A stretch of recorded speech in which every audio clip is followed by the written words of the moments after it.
what happened to me was I was in Muskegon, and I felt as though I wanted to go to the gas station, get me something to drink, something to snack on. So I had vision just enough to see the ground for the grass. So in Muskegon, there's not too many sidewalks. So I decided to walk on the same side of the street that the gas station was on. So it was pouring out raining that day. So I called myself walking closer to the curb as possible. So in case, any poles or anything come up that I, won't run into it or whatever. And as I'm walking, I was walking on air. Come to find out, I fell into a creek of water. And I thought I was dead because I went up under the water, but then when I stood up, the water came to the bottom of my lip. And that's when I realized I didn't want to have people seeing me using a cane because I wasn't accepting on being blind. But it made me think about it. I need to learn how to use a cane. So I found ways to get to the permission for the blind. And when I got with the permission for the blind, my counselor, she talked to me on the phone, put my application in. She told me, she made mistakes, she had to make changes. And so she did my application on the phone. So when she hung up, she called back and told me, oh, I forgot to tell you, I'm completely blind. And I'm like, what? How did you do my application if you're completely blind? That's what I'm thinking myself. I didn't say it to her. And I was like, wow. So I ran into another guy that was really fair to Muskegon. I thought I was the only blind person in Muskegon. Because you don't run into other blind people when you get to that situation. And I seen the type of work he was doing with computers, CCTVs, and I didn't know nothing about none of that stuff. So I'm thinking like, wow, if they can do it, I can do it. I was computer illiterate. So at the time, I really wanted to get into these things. So my counselor got me to go to the mini adjustment in Kalamazoo. Well, no, it was in Saginaw. And just to see the things that you can learn and things that you can do as a vision impaired and blind individual. And I went there with excitement. Once I learned a lot of that stuff that they had to show you what you can do, that made it even more exciting. So I wanted to go to the training center. I get to the training center. Within the first month and a half, I learned first grade Braille. And I jumped to second grade Braille, which is contracted Braille. And then I jumped from basic computer. I didn't know nothing about computers. I jumped from basic computer to advanced computer like a month and a half, 2 months later. And so many people was amazed by what I done, but I had the motivation to do these things because I was so excited to know it was this much out here for the vision impaired and blind. I never knew there was so much out here for the vision impaired and blind to make them very independent.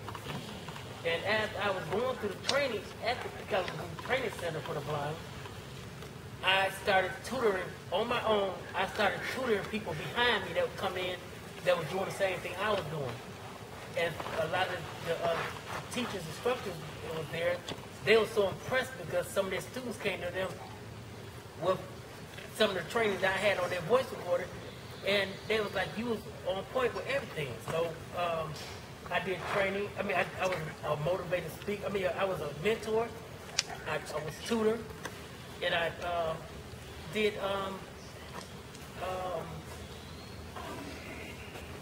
what you call it? I did the showing people around the building as it came in. Guide, the tour guide? Yeah, I was tour guide, yeah.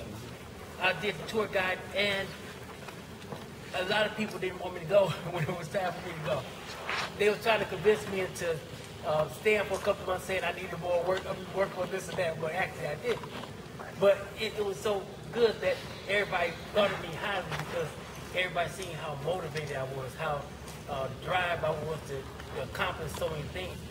And what I'm trying to say to everybody that's vision impaired and blind, that you can do what you want to do if you just put your mind to it.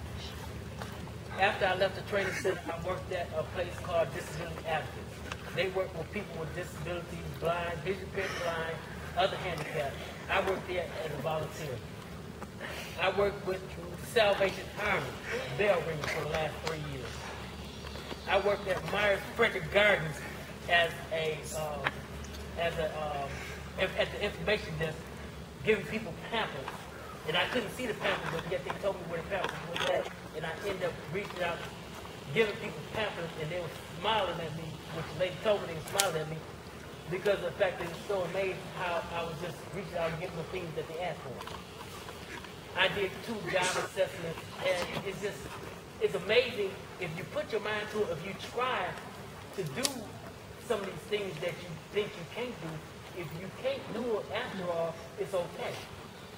But if you can do it, it's a big accomplishment in your life. And I always tell people, just like I told myself with my counselor and this other guy, if I can do it, you can do it. And that's what I'm telling you right now. If I can do it, you can do it. I ended up going to leader dog school for my dog. It was something that at first I didn't think I wanted to do it, but then I had the motivation. A friend of mine, she told me about how her dog was, and I was thrived to do it because then I was settled in my own place. I live on my own. I do all the things I need to do besides read. I had somebody come in and read for me, but I live on my own. I cook for myself. I wash for myself. I pay my bills on my own. I clean up my own house. So it's nothing that you can't do as long as you put your mind to it. After I left the training center, I was convinced to get my own little nonprofit organization going, because there's a lot of people out here that don't know about the help that can help them be independent. And I want to reach out to everybody. I want to motivate as many people as possible that's in the blind community to get out and be independent, because we can live just like sighted people, because it's just that we got to do things in a different way. And all because we have to do it in a different way does not mean that you can't do it. You can do whatever you put your mind to. My business, I have a slogan logo, and that is vision beyond sight. And what vision beyond sight is, you can be sighted or you can be blind, but you always have vision beyond sight. Vision beyond sight, it means without the physical eye, it's like a dream. You can think about something you want to, or dream about something you want to do, and you go out and do it. You have that vision to do it only if you put your mind to it.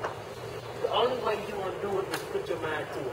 So as we here at this camp, we try to help young campers to be independent. We try to help y'all to be motivated to have your mobility skills. We try to have you be motivated to use a spoon and fork, to ask somebody, can you pass the water, or can you pass the pizza, or whatever. But you got to be motivated to try it. If you don't try, you'll never learn, and you'll never be independent. And that's the worst thing to do, is not to be independent as you get older, because you have family that, yes, you can depend on your family, but your family have their own lives. And if you could be independent majority of the time on your own, it would help you out so much where your family wouldn't mind helping you in other ways, because they see how motivated and how independent you are. So that's what we try to teach each and every one of y'all doing these camps, is to be independent, to try to do your best to do the things that you need to do, as in mobility, as in like this is a cooking time that y'all can learn how to cook. Be able to go home and show your parents what you learned. You can show your parents what you learned by doing things when you get home. And your parents need to keep on with the routine that we have y'all doing here, because if you don't use the y'all don't use it, what we teach y'all, you're going to go back home and you're going to lose it, and you're going to lose your independence. This is your start of your independence right here. And that's trying your best to do what you can. We ain't trying to tell you to do nothing out the way, but try to do whatever you can to the best of your ability. That's all we ask you to do. Because I know if I can do it, you can do it too. Thank you.